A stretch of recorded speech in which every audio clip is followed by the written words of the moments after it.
আমি সাতকিল থানার বাংশা গ্রামের রহিমউদ্দিন মুন্সি বাড়ি আমার বাড়ি। আমার স্বামী 2020 সালে 24শে নভেম্বর মারা গেছে। আমার দুইটা জিহুত, আমার স্বামীর নাম গোলাম মোস্তফা, আমার নাম সুমি আক্তার।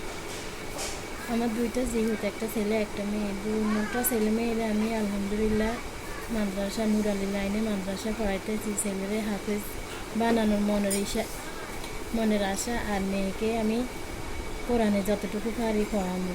আলহামদুলিল্লাহ আপনাদের সহায়তা, আমারও যতটুকু সাহায্য করা হয়, ছেলে মেয়েদেরকে যে একটা মানুষের মতো মানুষ করতে পারি, আমার এই ইচ্ছা।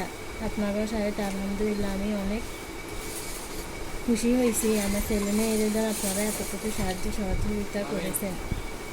আমি ভবিষ্যৎকালে যেন ছেলে মেয়েদেরকে মানুষের মতো মানুষ করতে পারি। আমার এই দুইটা ইচ্ছা, ছেলে মেয়েরা কোরআনে হাফেজ।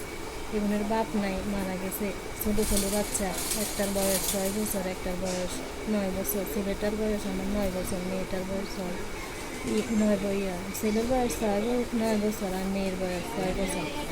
আল্লাহ রানীদেরকে হয়াত দেয়, আপনাদেরও হয়াত দেয়। আল্লাহ আপনাদেরও ভালো রাখো, তোমার ছেলে মেয়ে করে মানুষের মতো মানুষ করতে পারে।